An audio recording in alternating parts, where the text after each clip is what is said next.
بلغ العلا بكماله كشف الدجى بجماله حسنت جميع خصاله صلوا عليه وآله. আসসালামু আলাইকুম ওয়া রাহমাতুল্লাহি ওয়া বারাকাতুহু। ইন্নাল হামদালিল্লাহ ওয়াস সালাতু ওয়াস সালামু আলা রাসূলিল্লাহি ওয়া বা'দ। আউযু বিল্লাহি মিনাশ শাইতানির রাজীম। বিসমিল্লাহির রহমানির রহিম। শাহরু রমাদানাল্লাযী উনজিলা ফীহিল কুরআনু হুদাল লিন-নাসি ওয়া বায়্যিনাতিম মিনাল হুদা ওয়াল ফুরকান। সাদাকাল্লাহুল আযীম। দূরে কিংবা কাছে বিশ্বজুড়ে পৃথিবীর যে প্রান্ত থেকেই পবিত্র মাহে রমাদানের এই বরকতময় মুহূর্তে আমাদেরকে দেখছেন, আপনাদের সবাইকে স্বাগত জানাচ্ছি বাংলাদেশ টেলিভিশনের অনন্য আয়োজন ইসলামের আদর্শ ও চেতনাভিত্তিক অনুষ্ঠান ধর্মজীবনে। প্রিয় দর্শক, প্রতি পর্বের ন্যায় আজকেও আমরা দুজন বিদগ্ধ ইসলামিক স্কলারদ্বয়কে স্টুডিওতে আমন্ত্রণ জানিয়েছি। চলুন শুরুতেই তাদের সাথে পরিচিত হয়ে আসি। আমার ডান দিকে যিনি রয়েছেন ফদিলাতুশ শেখ, বিশিষ্ট আলেমে দ্বীন হযরত মাওলানা আব্দুর রাজ্জাক, সহকারী অধ্যাপক, আনোয়ারা কলেজ, ঢাকা। আসসালামু আলাইকুম রহমতুল্লাহি ওয়া বারাকাতুহু। ওয়ালাইকুম আসসালাম রহমতুল্লাহি ওয়া বারাকাতুহু। এরপরে যিনি আমাদের সাথে রয়েছেন বাংলাদেশের উজ্জ্বল নক্ষত্র, আমাদের সকলের প্রিয় ব্যক্তিত্ব হযরত মাওলানা প্রফেসর ডক্টর মুফতি আবু ইউসুফ খান, প্রিন্সিপাল তামিরুল মিল্লাত কামিল মাদ্রাসা, ঢাকা। আসসালামু আলাইকুম ওয়া রাহমাতুল্লাহি ওয়া বারাকাতুহু। ওয়ালাইকুম আসসালাম ওয়া রাহমাতুল্লাহি ওয়া বারাকাতুহু। মুহতারাম, আজকের আয়োজন আপনাদের দুজনকেই স্বাগত জানাচ্ছি। প্রিয় দর্শক, আমরা মূল আলোচনা শুরু করব, তার আগে চলুন মহাগ্রন্থ আল কোরআনুল কারীম থেকে তেলাওয়াত এবং তরজমা শুনে আসি। أعوذ بالله من الشيطان الرجيم. بسم الله الرحمن الرحيم. شهر رمضان الذي أنزل فيه القرآن هدى للناس أنزل فيه القرآن هدى للناس وبينات من الهدى والفرقان فمن شهد منكم الشهر فليصم ومن كان مريضا أو على سفر فعدة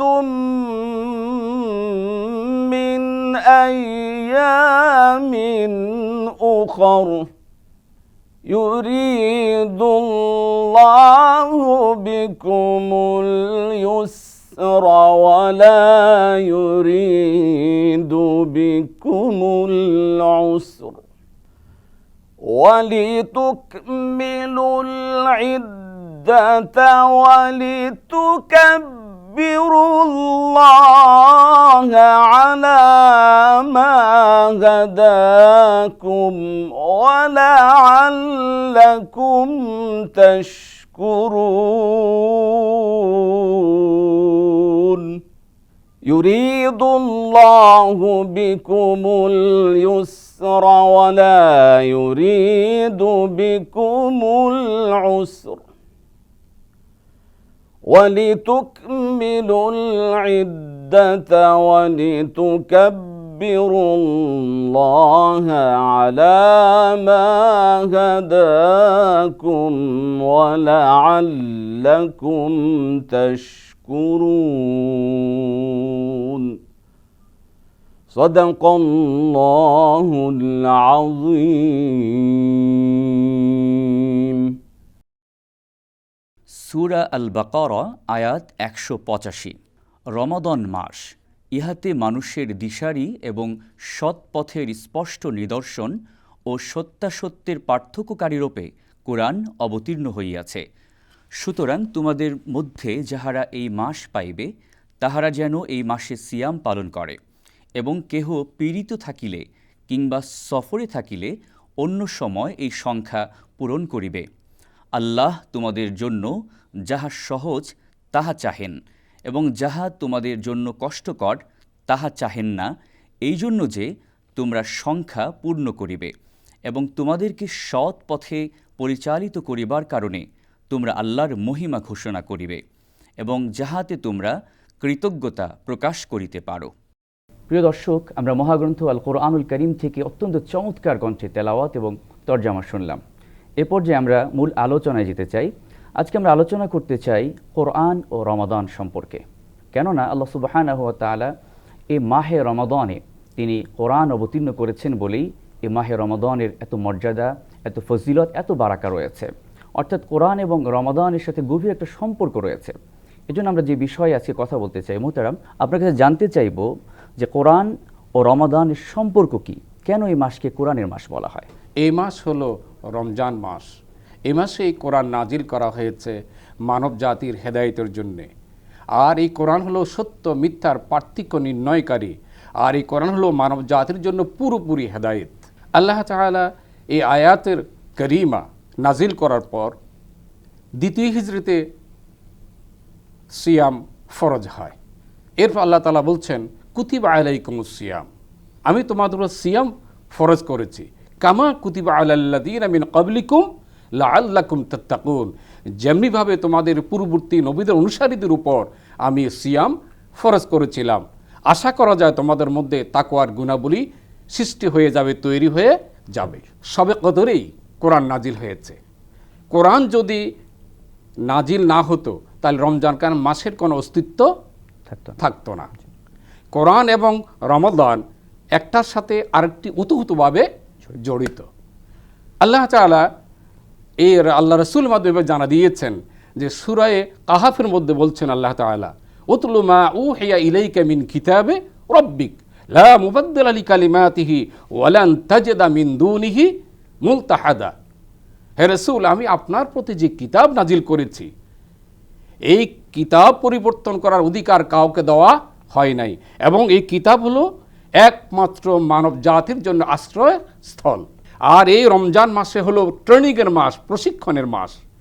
এই প্রশিক্ষণ মাস যদি আমরা অবলম্বন করতে পারি, কিভাবে করব?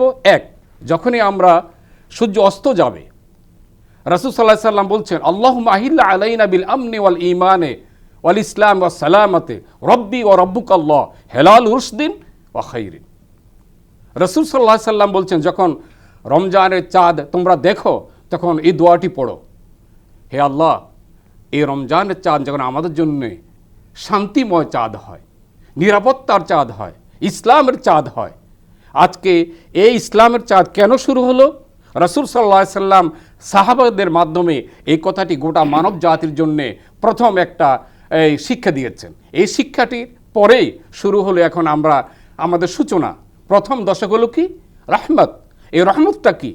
যদি আমরা এই সূচনা থেকে শেষ পর্যন্ত কোরআনকে ধারণ করে এবং বুঝে বুঝে যদি আমরা তারাবি এই তেলাওয়াত করতে পারি, তাহলে কোরআনের সাথে এই রমজানের সাথে একটা ভালো আমরা কিছু নিতে পারবো, প্রশিক্ষণ নিতে পারবো। কিভাবে নিতে পারবো?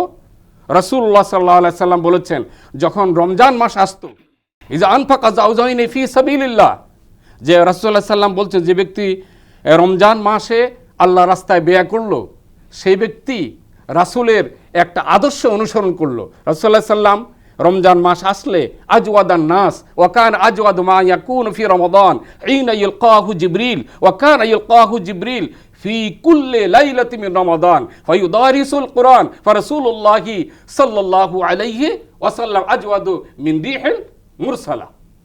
রাসূলুল্লাহ সাল্লাম যে ব্যক্তি রমজান মাসে এক জোড়া দান করলো, রাসূলুল্লাহ সাল্লাম রমজান আসলে তার দানশীলতা বেড়ে যেত।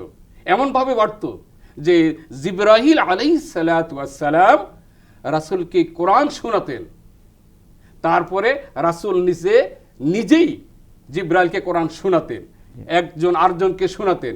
এখান থেকে দশ শব্দটি এসেছে। রমজান মাস একদিকে হলো দানশীলতার মাস, আরেকদিকে হলো কোরআন চর্চার মাস। এই কোরআন চর্চা যদি বুঝে আমরা করতে পারি, তাহলে আগামী একটি বছর আমরা সুন্দরভাবে আমরা কোরআনের আলোকে জীবন করতে পারবো এবং সমাজ প্রতিষ্ঠিত করতে পারবো। উস্তাদ, আপনাকে যে বিষয়টি জানতে চাইবো, যে মোহতারাম বলছিলেন যে অবশ্যই তো আমাদের কোরআন বুঝে বুঝে পড়া উচিত। এখন আমরা দেখা যায় রমজানে হয়তো অনেকগুলো খতম দিচ্ছি, এই খতমের মধ্যে কি আমরা সীমাবদ্ধ থাকবো, নাকি কোরআন বুঝা এবং মানার ব্যাপারে আমাদের যথেষ্ট গুরুত্ব দেওয়া প্রয়োজন বলে আপনি মনে করেন কিনা? কোরআন আল্লাহ তাআলা অবতীর্ণ করেছেন মানুষের হেদায়েতের জন্য। যদি হেদায়েতই সে না বুঝে, কোরআনই যদি সে না বুঝতে, হেদায়েত কীভাবে হবে? আবার রমজান আল্লাহ তাআলা ফরজ করেছেন লাআল্লাকুম তাত্তাকুন, মুত্তাকি হওয়ার জন্য। তো মুত্তাকি হওয়ার জন্য যদি কোরআন থেকে মুত্তাকি তাকওয়া অর্জন করতে হয়, কোরআনকে আমাদের অবশ্যই বুঝতে হবে। আমাদের দেশে শুধুমাত্র তেলাওয়াতকে গুরুত্ব বেশি দেওয়া হয়। যেমন রমজানে যে দ্রুত আমাদের হাফেজ যারা তারাবি কিয়ামুল লাইলে যারা পড়েন, তারা এত দ্রুত পড়েন যে আসলে যিনি বুঝতে চায় সেটা বোঝার তার সুযোগ থাকে না। কিন্তু দোয়ালে আরবিতে আপনি দেখেন সেখানে অক্ষরে অক্ষরে তারা গুন্না একফা মদ কোরআনের যে তারতিল যেটা আছে সেটা পড়ে, কেউ যদি বুঝতে চায় বোঝার তার সুযোগ রয়েছে। আসলে কোরআন তো বুঝার জন্যই প্রেরণ করা হয়েছে। এই কোরআনকে কখন নাজিল করা হয়েছে? কুনতুম আলা শাফা হুফরাতে মিনান নার, মানুষ জাহান্নামে একবারে যাওয়ার পড়ে যাওয়ার অবস্থায় চলে গিয়েছিল। সেখান থেকে তাদেরকে এই কোরআনের মাধ্যমে আল্লাহ রাব্বুল আলামিন রসুলের উপরে যে ওয়াহি নাজিল হয়েছে, সে ওয়াহির মাধ্যমে মূলত এই মানুষকে সেই জাহান্নাম থেকে উদ্ধার করার জন্য পথ বাতলে দিয়েছেন। এই জন্য আমরা যারা শুধুমাত্র তেলাওয়াত করি, তেলাওয়াত করলে নিঃসন্দেহে এটা কোরআন, যেহেতু তার মধ্যে সওয়াব রয়েছে, কিন্তু আমাকে বুঝতে হবে। যদি না বুঝি তাহলে কোরআনে আমি সবসময় যখন সূরা ফাতিহা পড়ি, ইয়্যাকা না'বুদু ওয়া ইয়্যাকা নাস্তাঈন, যে আল্লাহ আমি তোমারই ইবাদত করি, তোমার কাছে সাহায্য চাই, ইহদিনাস সিরাতাল মুস্তাকিম, সিরাতে মুস্তাকিম, সঠিক পথের আমাকে সন্ধান দাও। এই যে মেসেজগুলো, এই মেসেজগুলো যদি আমার ভিতরে না আসে, তাহলে শুধুমাত্র এটা একটা সাউন্ড হবে। এই সাউন্ড দেওয়া হয়তো কোরআনের সৌন্দর্য হয়তো সে তেলাওয়াতের মধ্যে পাবে, কিন্তু আসলে কোরআন যে চেয়েছে ইন্না হাযাল কোরআন ইয়াহদি লিল্লাতী হিয়া আকওয়াম, যে ব্যক্তি ভালো থাকতে চায়, সঠিক পথে চলতে চায়, কোরআন হচ্ছে তাদের জন্য সঠিক লাইন। এখন মানুষের জীবনের সাথে যে সমস্ত বিষয়গুলো জড়িত সবটি কোরআনে আছে। তিবিয়ানাল লিকুল্লি শাই, একজন মানুষ হিসাবে তার কেমন হতে হবে কোরআনে বর্ণনা আছে, একজন স্বামী হিসাবে কেমন হতে হবে কোরআনে বর্ণনা আছে, একজন স্ত্রী হিসাবে কেমন হতে হবে কোরআনে বর্ণনা আছে, আমি ব্যবসা বাণিজ্য করি কোরআনে বর্ণনা আছে, আমি লেনদেন করি কোরআনে বর্ণনা আছে, আমি সামাজিক কাজ করি কোরআনে বর্ণনা আছে। এই সবটি বিষয়ভিত্তিক কোরআন থেকে বের করে এনে যিনি যে বিষয়ে আমল করে কাজ করেন সেই বিষয়টাকে তার জানা অবশ্যই ফরজ। যেমন আমরা নামাজ, এটা সকলেই জানতে হবে, নামাজ থেকে এসে কোরআন থেকে এসে। সওম, এটা সকলেই জানতে হবে। যাকাত, এটা সকলে জানতে হবে, যাদের উপর আল্লাহ যাকাত ফরজ করেছেন। এবং যারা হজ আদায় করেন, যাদের উপর হজ ফরজ হয়েছে, তাদেরকে আল্লাহ তাআলা এই কোরআন থেকে তাকে জানতে হবে। এছাড়া সামগ্রিক যে কাজগুলো আছে, যেমন ব্যবসা করে তার ব্যবসা কোরআন থেকে অবশ্যই তাকে জানতে হবে। যিনি সামাজিক কাজ করে কোরআন থেকে তার সেটা উদ্ধার করতে হবে, রসুলের জীবনীতে সেটা উদ্ধার করতে হবে। যেমন আমরা নামাজের মধ্যে শেষের সূরাগুলো, ছোটো ছোটো সূরাগুলোই পড়ি, সেখানে আমরা হয়তো একটা পরিকল্পনা নিতে পারি যে এই রমজানে আমি তারাবিতে তেলাওয়াত শুনবো, ঠিক আছে, কিন্তু আমি 10টি শেষের সূরা যে আছে, সূরা ফাতিহা, সূরা ইখলাস, সূরা নাস যেগুলো আছে, এই সূরাগুলোর অর্থ, সামষ্টিক একটা অর্থ জানার চেষ্টা করব। তখন আস্তে আস্তে কিন্তু কোরআন বোঝার হবে। এই জন্য আমাদেরকে খুবই সতর্ক থাকতে হবে, কোরআন বোঝার চেষ্টা করতে হবে। এখন কোরআন বাংলাতে আছে, বিষয়ভিত্তিক আছে, ইংরেজিতে আছে, বিভিন্ন আলোচনায় আছে। যদি কেউ সিদ্ধান্ত নেয় যে আমি কোরআন বোঝার চেষ্টা করব, তাহলে অবশ্যই সে বুঝতে পারবে।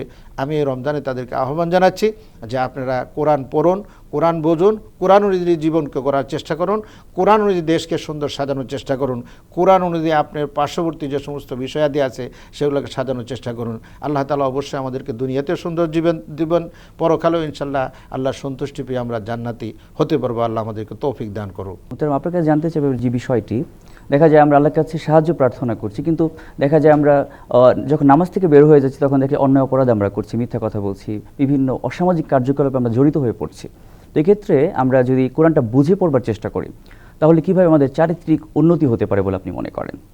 যে আমি রমজানের তারাবিহ মধ্যে যে তেলাওয়াত হবে, প্রতিদিন আমি এটুকু অর্থ বা অনুবাদ আমি বুঝে বুঝে যাব, পড়ে যাব, যাতে করে আমি হাফেজ সাহেব কী পড়ছেন আমি বুঝতে পারি।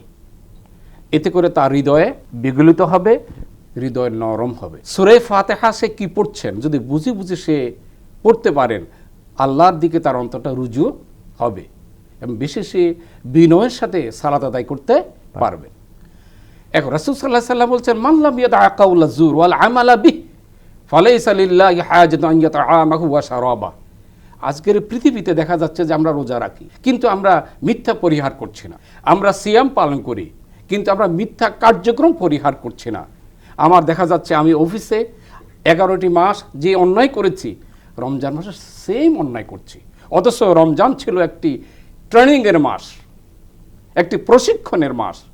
এই প্রশিক্ষণে আমি আগামী 11টি মাস সুন্দরভাবে আমার জীবনটি আমি পরিচালিত করব কোরআনের আলোকে। কোরআন হলো একটা জীবন ব্যবস্থার নাম। ইন্নাদ-দীনা ইনদাল্লাহিল ইসলাম। ইসলাম হলো একমাত্র আল্লাহ নিকট জীবন ব্যবস্থার নাম। এটা ইসলাম কোনো ধর্মের নাম নয়। এই জীবন ব্যবস্থা সে রাজনীতি, অর্থনীতি, সমাজনীতি, কূটনীতি, স্বরাষ্ট্রনীতি, পররাষ্ট্রনীতি, যুদ্ধনীতি, সকল কিছু তিবিয়ানান লিকুল শাই এখানে অবস্থান আছে, এখানে আছে। কিন্তু আমাদেরকে দরকার হলো পড়া। তাহলে কীভাবে পড়তে হবে? কোরআনের একটা শব্দ আছে যে কারনুন। কারনুন শব্দের অর্থ পঠিত, যা বারবার পাঠ করা হয়। আল্লাহর দেওয়া নিয়ামত এই রমজান মাসে যে নাজিল হয়েছে মানব জাতির হেদায়েতের জন্য, সেই নিয়ামতটি আমি বুঝি বুঝি পড়ার চেষ্টা করি নাই। এই বুঝি বুঝি এই কোরআনটি আপনারা তেলাওয়াত করবেন। যারা শুদ্ধ করে কোরআন পড়তে পারেন না, অন্তত একটি সময় নিয়ে আপনারা মেহেরবানি করে এই কোরআনটি শুদ্ধ করে পড়বেন। রাসূল সাল্লাল্লাহু আলাইহি সাল্লাম কীভাবে এই রমজানকে ধারণ করেছেন? রাসূল সাল্লাল্লাহু আলাইহি সাল্লাম যখন রমজান আসতো তখন নিজে আইকাজা আহলুহু, নিজে জাগতেন, তার পরিবার পরিজনদেরকে জাগাতেন। ওয়াজাদ্দা ওয়াসাদ্দা মিজার, তিনি কোমর বেঁধে ইবাদতে নিমগ্ন হয়ে যেতেন। অতীতে কত গুনাহ করেছি, কত পাপ করেছি, গোস্তাকি করেছি। এই আল্লাহ শেষ রাত্রে উঠে এই নিয়ামত যখন প্রাপ্ত হব, অতীতের সকল গুনাহ আল্লাহর কাছে আস্তাগফিরুল্লাহিল আযীম, আস্তাগফিরুল্লাহ ওয়া আতুবু ইলাইহি, আস্তাগফিরুল্লাহ রাব্বি মিন কুল্লি যামবিন ওয়া আতুবু ইলাইহি, লা হাওলা ওয়ালা কুওয়াতা ইল্লা বিল্লাহিল আলিয়্যিল আযীম। বিভিন্ন ইস্তেগফারের মাধ্যমে যখন আমরা আল্লাহর কাছে ক্ষমা চাইব, তখন আল্লাহ হয়তো আমার অতীতের গুনাহগুলো মাফ করে দিতে পারেন। তবে এই মুখ্য সময় হলো রমাদান। এই রমজানকে ধারণ করতে হবে কিভাবে? ওয়াতাসিমু বিহাবলিল্লাহি জামিআন ওয়ালা তাফাররাকু, তোমরা আল্লাহর রজ্জুকে দৃঢ়ভাবে ধারণ করো, পরস্পর বিচ্ছিন্ন হয়ে না। এই কোরআনকে দৃঢ়ভাবে ধারণ করতে হবে, কোরআনের বিধানকে দৃঢ়ভাবে ধারণ করতে হবে, রাসূলের আদর্শকে দৃঢ়ভাবে ধারণ করতে হবে। এই রমজান মাসে সে সিদ্ধান্ত নিতে হবে, লাকাদ কানা লাকুম ফি রাসূলিল্লাহি উসওয়াতুন হাসানা, রাসূলের জীবন রয়েছে মানব জাতির জন্য সর্বোত্তম আদর্শ। পৃথিবীতে যত নেতা আছে, সকল নেতার কোথাও না কোথাও ত্রুটি আছে, কিন্তু আমাদের প্রিয় নবী মানবতার শিক্ষক, বুইস্তু মুআল্লিমান, যাকে আল্লাহ তাআলা শিক্ষক হিসেবে পৃথিবীতে পাঠিয়েছেন, সেই নবীর আদর্শের মধ্যে বিন্দু পরিমাণও আজকে 1459 বছর পার হয়ে গেল একটি ত্রুটি কেউ বের করতে পারে নাই। সুতরাং এই আর কোরআন হলো রাসূল সাল্লাল্লাহু আলাইহি সাল্লামের পূর্ণ জীবন আদর্শ। এই যেটা আমরা যে ধারণ করতে পারি, তাহলে মাহে রমজান আমাদের জন্য সার্থক হবে। উস্তাদ, আপনার কাছে জানতে চাই আরেকটি বিষয়। দেখা যায় অনেক পরিবারে ঠিকভাবে সহি শুদ্ধভাবে কোরআন তেলাওয়াত করতে পারে না। তো এই ক্ষেত্রে এই মাহে রমাদান কেন্দ্রিক পরিবারে কোরআনের চর্চা কিভাবে চালু করা যায়, কোরআন শিক্ষার আয়োজন কিভাবে করা যায়? কোরআনের প্রথম শব্দটা হচ্ছে ইকরা বিসমি রাব্বিকাল্লাযী খালাক, পড়তে হবে। এই কোরআনকে বিশুদ্ধ বা বোঝার জন্য, তেলাওয়াতের জন্য প্রথম যে কোরআন পড়তে হবে, এই সিদ্ধান্ত নিতে হবে যে আমি কোরআন পড়ব। যেহেতু কোরআন নাজিলের মাস, আমরা আগেও হয়তো শুনেছি যে আসলে কোরআন নাজিলের মাসে একটা পরিকল্পনা আমাদের থাকা দরকার। অন্যান্য কাজের জন্য যেরকম পরিকল্পনা থাকে, ঠিক আমি এই মাসে একটা রুটিনে নিয়ে আসব যে আমি কোরআন কখন পড়ব। যেমন তারাবির নামাজে যারা তারাবি পড়েন, তারা তারাবিতে সেনে তেলাওয়াত করে, হাফেজের তেলাওয়াতের মধ্যে তারা খেয়াল করতে পারে যে কীভাবে বিশুদ্ধ পড়তেছে। এবং যারা বিশুদ্ধ পড়তে পারে তাদের তেলাওয়াত শোনা দরকার। যারা বিশুদ্ধ পড়তে পারে না, তারা হয়তো কোনটা কোর্সে ভর্তি হয়ে সিদ্ধান্ত নিয়ে তারা কোরআন পড়তে পারে। আসলে কোরআন তো মানুষকে চেঞ্জ করতে, পরিবর্তন করতে চায়। পরিবর্তনের মেসেজ যদি তার ব্রেনে না আসে এবং কি বলতে চাচ্ছে সেটা যদি তার কাছে না আসে, তাহলে তো শুধু এই তেলাওয়াত করে করে সে আসলে তৃপ্তি পাবে না। এই জন্য আল্লাহ রসুল, আমরা জানি যে আল্লাহ রসুল একবার মসজিদে নবীতে কোরআন তেলাওয়াত করতেছিলেন, নামাজে হঠাৎ করে হাত বাড়াই দিয়েছেন। তখন সাহাবায়ে কেরাম নামাজের পরে জিজ্ঞাসা করলেন, ইয়া রাসূলুল্লাহ, আপনি হাত বাড়াই দিলেন কেন? আমি ওই জান্নাতের যে ফলের কথাগুলা পড়তেছিলাম, মনে হচ্ছিল আমার চোখের সামনে ভেসে গেছে, এই জন্য আমি হয়তো হাত বাড়াই দিয়েছি। পরে হঠাৎ করে মনে হলো যেহেতু দুনিয়া। আবার একবার আল্লাহ রসুল নামাজ পড়তে গিয়া তার জুতাগুলো খুলে ফেললেন। জিবরাইল আমিন তাকে বলেই দিয়েছেন যে আসলে জুতার মধ্যে ময়লা আছে, সেটা তাকে পরিষ্কার করে দেওয়া হয়েছে। এরকম আল্লাহ রসুল একবার পিছন দিকে হেলে পড়েছেন, সেখানে সাহাবায়ে কেরাম জিজ্ঞেস করলো যে হুজুর আপনি নামাজে পিছন দিকে হেলে পড়লেন কেন? আল্লাহ রসুল বললেন এই কথা যে দেখো, আমি জাহান্নামের আগুনের লেলিহান শিখা যখন দেখতেছিলাম তখন মনে হচ্ছিল আমার দিকে আসে কিনা, এই জন্য আমি পিছাই গেছি। পরবর্তী সময় মনে হলো যেটা তো দুনিয়া। এই জন্য কোরআনকে ওইরকম পড়তে হবে। আপনারা দেখেন যারা কোরআন বুঝে, আমি সৌদি আরবে দেখেছি 2.5 ঘন্টা 3 ঘন্টা তারা তারাবির নামাজ সেখানে পড়ে, এবং এক এক আয়াত যেখানে আল্লাহর রহমতের কথা আছে, যেখানে জাহান্নামের গজবের কথা আছে, যেখানে জান্নাতের নিয়ামতের কথা আছে, একাধিকবার সেটাকে পড়তে থাকে, তখন সাধারণ মানুষের সেটা বুঝে। কিন্তু আমাদের দেশের তেলাওয়াতটা শুধু তেলাওয়াতকে কতটুকু করতে পারলো এই সাউন্ডের দিকে যাচ্ছে, কিন্তু তেলাওয়াতের কি অর্থ, কোন অংশটা পড়েছে, এটা নির্দিষ্ট কয়েকটা জায়গা হয়তো আলেম উলামারাও পড়ে, সবাই কিন্তু সেটাকে পড়ে না। এজন্য আমি প্রথম বলবো যে রমজান মাসে আলাদা একটু সময় বরাদ্দ করে যেদিন যে পারা হয়, বাংলাতে এখন সারমর্ম আছে, প্রত্যেক সূরার সারমর্ম আছে, বিষয়ভিত্তিক আছে, এই বিষয়টা যদি আমি একবার পড়ি তখন তেলাওয়াতে শুনলে দেখা যাবে যে সেটা আমার ব্রেনে কাজ করবে। আর কোরআন যারা না বুঝে, এখন ধরেন ইয়েমান আছে, যারা ইয়েমানের কিছু তো অমুসলমান আছে, কাফের আছে, তারাও তো আরবি জানে, আরবি পড়তে পারে। মিশরে অমুসলমান আছে, তারা আরবি পড়তে পারে। তো পড়াটার মধ্যে আসলে গুরুত্ব না, গুরুত্বটা হচ্ছে বোঝার মধ্যে। সেখানে যেমন আমরা নামাজ পড়ি, এটা কোথা থেকে আমরা বুঝেছি? কোরআন থেকে বুঝেছি। যেমন আমরা রোজা ফরজ মনে করছি, কোরআন থেকে। আমরা জুমার নামাজ পড়ি কেন পড়ি? এই যে নামাজগুলো পড়ি কেন পড়ি? কোরআন থেকে। এগুলো আমরা কোরআন বুঝেই বলেছি। আজকে যদি কেউ বলে যে রোজা ফরজ নয়, এটা একজন সাধারণ মানুষ তাকে ধরবে, কেন রোজা ফরজ? রোজা তো কুতিবা আলাইকুমুস সিয়াম, আল্লাহ ফরজ করে দিয়েছেন, এই জিনিসটাকে বুঝি। কিন্তু আমার ব্যবসাটা কিভাবে চলতে হবে তখন গেলেই আসলে বুঝি না। অথচ আল্লাহ বলছেন হাল্লাল্লাহুল বাইয়া ওয়া হাররামার রিবা, ব্যবসাকে আমি হালাল করেছি, সুদকে আমি হারাম করেছি, আল্লাহ রাব্বুল পরিষ্কার বলে দিয়েছেন। এরকমভাবে যখন সামাজিক কাজ করতে যায়, লা তারকানু ইলাল্লাযিনা যালামু ফাতামাসসাকুমুন নার, তোমরা যারা জালেম, যারা ইহুদ নাসারা, যারা আল্লাহকে অস্বীকার করেছে, আল্লাহর সাথে শিরিক করে, তাদের কালচারের দিকে তোমরা যেও না। কোরআনে সেই মেসেজ দিয়েছে। সেই সময় যখন কথা বলতে চায় তখনই দেখা যায় মানুষ আসলে তার থেকে দূরে সরে যায়। এরকমভাবে নিজের জীবনটা যখন পরিষ্কার পরিচ্ছন্ন করতে চায়, সেই পরিষ্কার পরিচ্ছন্ন করার জন্য যে মাধ্যমটা, সেটা হচ্ছে কোরআনকে বোঝা, কোরআনকে পড়া, কোরআন অনুযায়ী আমল করা। যে আমলগুলো আমরা নামাজের পড়তেছি, কোরআনের কারণে নামাজ পড়তেছি, রোজা রাখতেছি, হজ করতেছি, জাকাত দিচ্ছি, ঠিক মানুষের জীবনের সাথে যে সমস্ত কার্যক্রম আছে, তার পরিবার কীভাবে মেনটেন করবে, তার সন্তানাদি কীভাবে লালন পালন করবে, কীভাবে আত্মীয় স্বজনের সম্পর্ক রাখবে, সবগুলাই কি কোরআনে পরিষ্কার পরিচ্ছন্নভাবে বর্ণনা আছে। আমি আশা করব এই রমজান মাসে আমরা যদি একটা রুটিন করে নির্দিষ্ট সময় কোরআনকে পড়ার চেষ্টা করি, তাহলে হয়তো আমাদের কিছুটা অর্জন হবে এবং আমরা কোরআনের ছাত্র হিসেবে দুনিয়াতে যেতে চাই। আল্লাহ যে প্রথম ঘোষণা দিয়েছেন ইকরা, সেটাও তো কাজে লাগবে। এই জন্য আমরা পড়ি, বুঝি এবং আমল করার চেষ্টা করি। আল্লাহ আমাদের সকলকে তৌফিক দান করুক। সম্মানিত আলোচকদ্বয়, আজকের আয়োজনে অংশগ্রহণ করবার জন্য আপনাদের দুজনকেই অনেক অনেক মোবারকবাদ জানাচ্ছি। প্রিয় দর্শক, আজকের মতো ধর্ম এবং জীবন শেষ করতে চাই। সর্বশেষ যে বিষয়টি বলতে চাই, এই পবিত্র মাহে রমাদান এত বেশি সম্মানিত হয়েছে কেন? কারণ আল্লাহ সুবহানাহু ওয়া তাআলা এ মাসেই মহাগ্রন্থ আল কোরআনুল কারীম নাজিল করেছেন। এজন্য প্রিয় দর্শক, আমরাও যদি আল্লাহ সুবহানাহু ওয়া তাআলার কাছে প্রিয় হতে চাই, মর্যাদাবান হতে চাই, তাহলে অবশ্যই আমাদেরকে কোরআনের সাথে সম্পর্ক বাড়াতে হবে। এজন্য আসুন এ মাহে রমাদানে আমরা প্রতিজ্ঞা করি, আমরা বেশি বেশি কোরআন পড়ব, কোরআন বুঝব এবং কোরআন অনুযায়ী ব্যক্তিগত জীবন, সামাজিক জীবন এবং সকল ক্ষেত্রেই কোরআন মানার আমরা চেষ্টা করব। আল্লাহ সুবহানাহু ওয়া তাআলা আমাদের সবাইকে সেই তৌফিক দান করুন। সবার সুস্বাস্থ্য কামনা করছি আল্লাহ সুবহানাহু ওয়া তাআলার কাছে। আল্লাহ আমাদের সবাইকে ভালো রাখুন। দেখা হবে ধর্মজীবনের পরবর্তী পর্বে। সে পর্যন্ত আল্লাহ আপনাদেরকে ভালো রাখুন। আসসালামু আলাইকুম ওয়া রাহমাতুল্লাহি ওয়া বারাকাতুহু।